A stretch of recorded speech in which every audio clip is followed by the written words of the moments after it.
Pitágoras definía a la música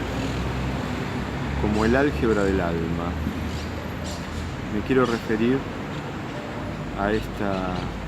caracterización que Pitágoras hace de la música. Quiero comentarla, quiero compartirla con ustedes, porque a Pitágoras se lo conoce en principio como un gran geómetra, que en los cursos de geometría de la escuela secundaria, por lo menos la escuela que yo tuve, se incluía ese célebre teorema de Pitágoras que relacionaba la longitud del lado más largo de un triángulo con un ángulo recto y los otros dos lados. Pero a Pitágoras también hay que reconocerlo como alguien que presidía una escuela esotérica, es decir, alguien que se ocupaba de enseñar una variante de la religión órfica, que es una religión que practica actos purificadores, accesis corporales, y que tiene muy presente que el cosmos habita en el alma y que el alma habita en el cosmos, y que ese cosmos es justamente un cosmos porque es una totalidad armónica, proporcionada, cuyas medidas son inteligentes, por eso son medidas. En ese entonces el espíritu griego no podía incluir dentro de la perfección la falta de medida, eso que no tiene medida, que es inconmensurable y que está simbolizado en Dionisos, ese dios justamente de lo que escapa a los órdenes, a las medidas, de lo que escapa a lo racional, lo que se puede definir y caracterizar completamente desde parámetros puramente racionales. Precisamente el complemento de Dionisos es Apolo, que es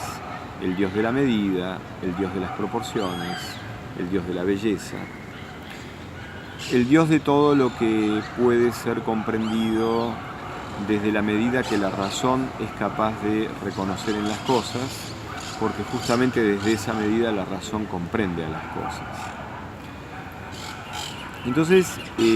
Pitágoras entonces ya tiene esa faceta de geómetra, esa faceta religiosa,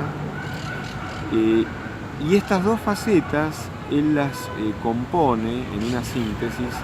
cuando descubre la escala musical y descubre que intervalos aritméticos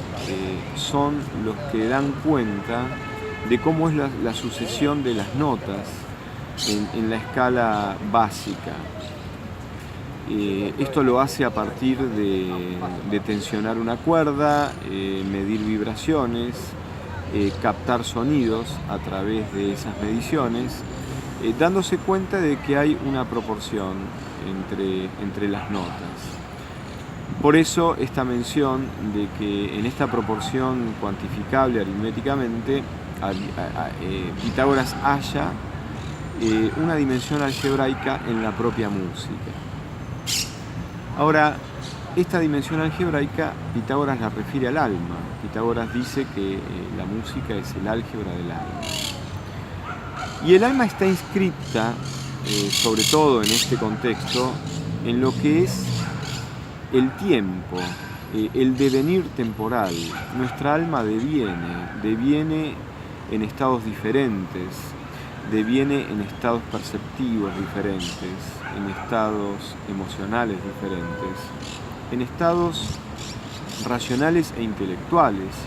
diferentes, pero deviene. Por lo tanto,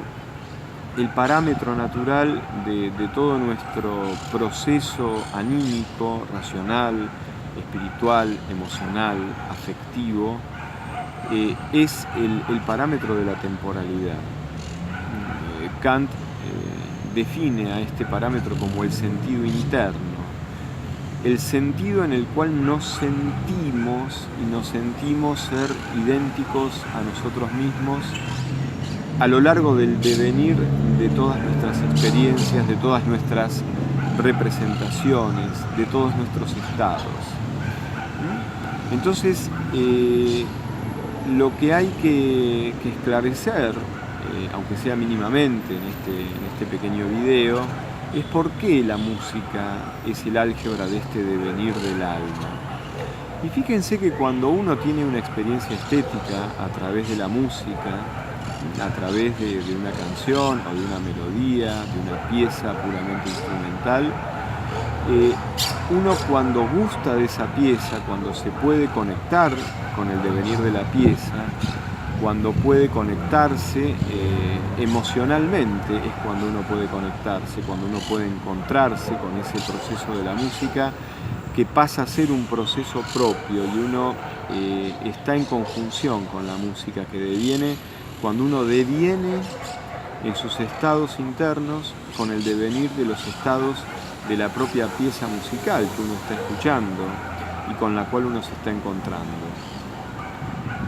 Con lo cual, la música es el lenguaje en el cual suena, se hace sonoro, es el lenguaje de nuestro propio devenir interno. Se hacen sonido nuestras emociones,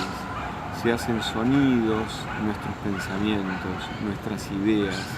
nuestras visiones del mundo. Se hacen sonoros y se convierten en notas, en arpegios, en compases, en timbres o en acordes. Se convierten en simultaneidad y en devenir, que se pueden escuchar, que se pueden palpar. Y esos sonidos musicales, la música en sí misma, es un lenguaje que impacta y que transforma nuestra propia procesión interna, nuestro propio devenir interno, mientras vamos encontrándonos con la música.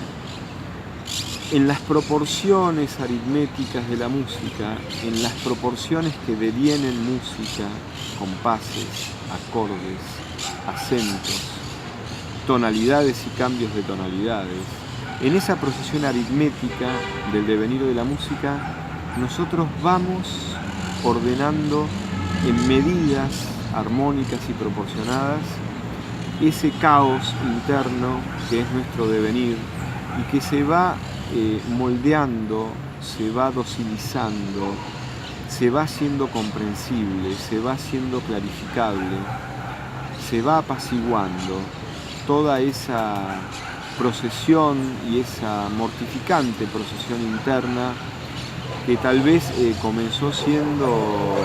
una marea desordenada, intensa y abrasadora de sentimientos y de emociones contrapuestas, de ideas que nos hostigan, de cosmovisiones que nos aplastan, de creencias que nos paralizan. A través de la música hay una liberación. El devenir armonizado, profundo, tenso, pero aritmético y melodioso de la música ordena ese caos interno de nuestro propio devenir y le va dando medida, le va dando forma, le va dando lugar, lo va ordenando y así nosotros podemos vernos a nosotros mismos teniendo una percepción más honda y una comprensión más clara de en dónde están esos pesos, esas tensiones, esas controversias entre ideas y emociones, entre creencias y necesidades o anhelos. La música se convierte en el álgebra que va despejando nuestras propias incógnitas. La música se convierte en el devenir en el cual nosotros nos vamos haciendo cada vez más presentes a nosotros mismos, reuniendo pasado y futuro y haciendo que el tiempo ya no sea una herida, sino que sea un punto muy presente, muy compacto, muy libre, muy fluyente, en donde se vuelven a encontrar, se vuelven a reencontrar, vuelven a resucitar y vuelven a recuperarse todos nuestros pasados y futuros que muchas veces en nosotros están disociados,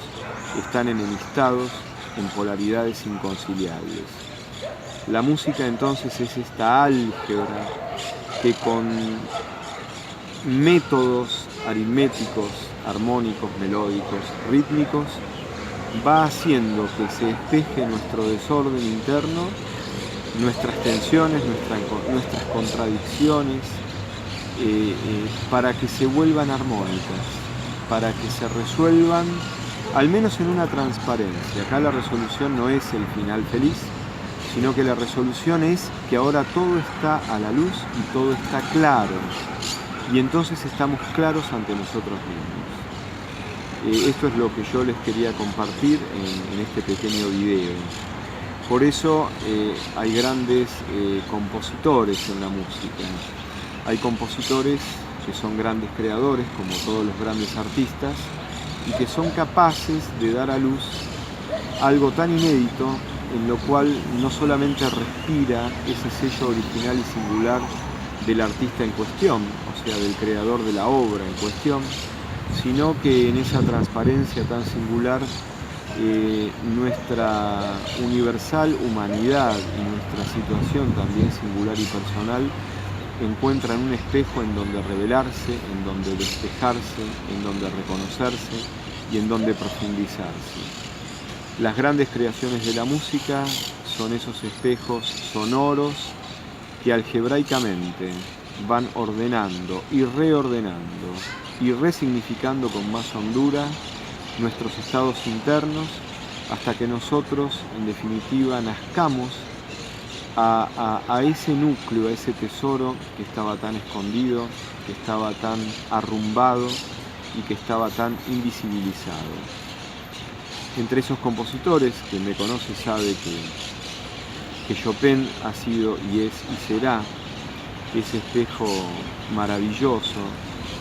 con el cual di cuando tenía 11, 12 años, revolviendo azarosamente la discoteca de mi padre. Y en él la música es una síntesis de una profundidad, una delicadeza, una exquisitez y una luminosidad en la cual paradójicamente se pintan, se revelan, se crean todos los matices de la gran dimensión dramática de la existencia y de la existencia humana en particular que nos habita a todos. Esa sería, en muy pocas palabras, mi síntesis personal de la música de Chopin. Espero que este video les guste y los haga pensar acerca de sus propios compositores, de sus propios músicos. Y una vez más aprovecho para resaltar que la música y la matemática están invisibles pero esencialmente unidas, y que esa unión, esa conjunción existencial y esencial se verifica con notoriedad en nuestra propia dimensión espiritual, en nuestros propios procesos que devienen y en el cual devenimos nosotros, que devinamos musicalmente a lo largo de nuestra vida. Muchas gracias y nos estaremos viendo muy pronto.